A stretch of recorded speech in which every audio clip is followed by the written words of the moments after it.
Um, so that's where the whole narrative comes out that, hey, this was a vehicle for Doc. Talk to us about that. Like, what's going through your mind? You're on the headsets, you see this happen. This is your friend. This is a guy you got high hopes for. You're hoping he wrestles your other friend. This is his big break in America after having all that success in Japan, and it all changes just like that. It's just shit disturbers, Conrad. To be honest with you, we thought Doc had a good chance to win it based on his background and his takedown ability. Doc came out wanting to fight as far as a slug, and so he took himself right out of his element. If he had stayed in his ground attack and utilizing takedowns, single legs, double legs, things like that, he might have been able to survive a very powerful competitor in Bart Gunn. But it didn't work out that way. Bart Gunn's abilities were underestimated. He was a tough bastard, had a great left hand. He hit like a horse. He knew what he was doing.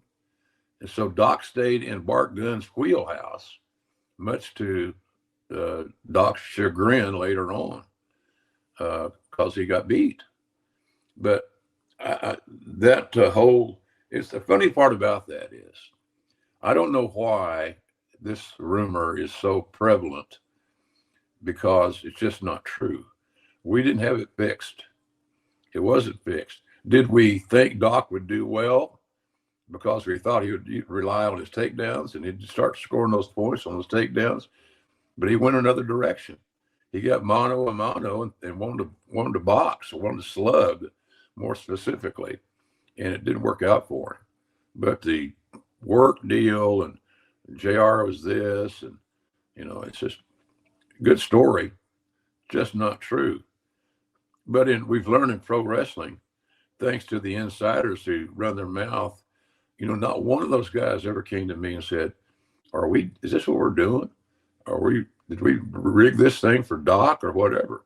No. We had hopes that he would do well in it because it would create a new opponent for Stone Cold, which is what we're always looking for, new opponents for Stone Cold.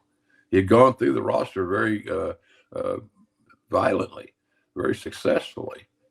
So it was, I've lived with that since then. It's just not true. And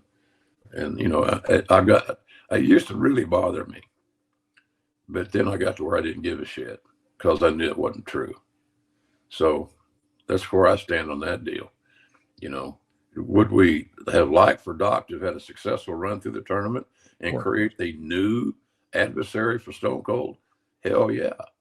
I'd like to put Doc, if he'd have won it, with Jim Cornette to do promos and to be his guy against Stone Cold.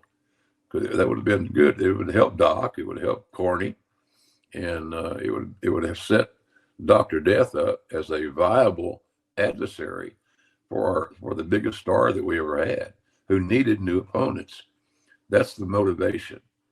But as far as predetermining it and manipulating it and all that stuff, total bullshit. It was guys making excuses. It's guys making, getting themselves Bart was a popular guy. And, he had a nice run there, the Smoking Guns and all that stuff, and was very, very well liked, and rightfully so. He's a good dude. But to think that he was part of a conspiracy, or he wasn't part of it, but that his match, or he and Doc was a conspiracy, is so pro wrestling bullshit. It's not even close to being true, but it makes a great story.